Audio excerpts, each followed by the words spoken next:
नमस्कार फ्रेंड्स, आपण को यूट्यूब चैनल को मु स्वागत करुच्ची। आज आमर आलोचनार विषय वस्तु होची जदि आपण साधा आमिष आउ ता बाद आउ गोटे खाद्य मध्य अछि जदि तीन प्रकार खाद्य खाइबे तेबे कौन हबो आपण शरीर रे प्रभाव पड़िबा संगे संगे मन उपरे यार की प्रकार प्रभाव पड़िबो। तेणु वीडियोटी आज बहुत इंटरेस्टिंग और मजेदार हबाकू जाउची। तेबे चैनल को जेमथिले सब्सक्राइब करनियंतु। देखंतु भोजन बा खाइबा आम जीवनर मुख्य लक्ष्य और आधार मध्य एवं किंतु भोजन रे भी आम शरीर रे अनेक प्रकार प्रभाव पड़ी थाए। आम प्राचीन शास्त्र रे उल्लेख रही कि जेपरि भाबे अन्न खाइबे सेपरि हबो आपनक मन। कहबार अर्थ है कि आम खाद्यपेय द्वारा आम शरीर और मन रे यार प्रभाव पड़ी थाए। शास्त्र अनुसार भोजन को तीन अलग श्रेणी रे विभक्त करा जायछि। तेणु प्रथम श्रेणी है सात्विक भोजन।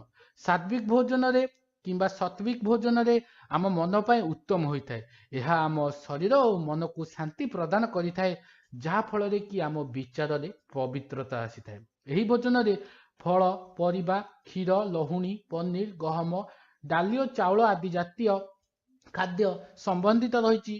कहबा गले शुद्ध शाकाहारी खाद्य। द्वितीय रे राजसिक भोजन।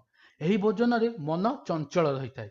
एही भोजन रे साधारण भावे लुण, तेल, लंका, मसला आदि रही थाए एवं अत्यधिक तेलिया खाद्य मध्य एही भोजनर अंतर्गत अटे। तृतीय रे तामसिक भोजन।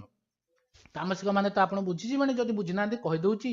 एही भोजन रे मन अशांत रही थाए।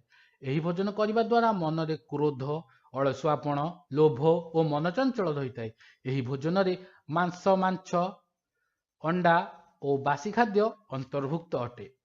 तेणु शास्त्र रे उल्लेख रही यही तीन प्रकार भोजन विषय जो मांस को तामसिक भोजन रे रखा जाइछि एवं यह मध्य उल्लेख रही कि मांस को भोजन भाव में ग्रहण कले मन बहुत अशांत होता है। यही संपूर्ण तथ्य को जानी सारिबा परे आपण मानको विषय आपण माने खाद्य विषय संपूर्ण रूपे धारणा हो जाइथिबो जे को खाद्य खाइले आपन मन किपरि रहइबो। आगु को एमती नुआ नुआ इंटरेस्टिंग वीडियो नहीं आसीबी।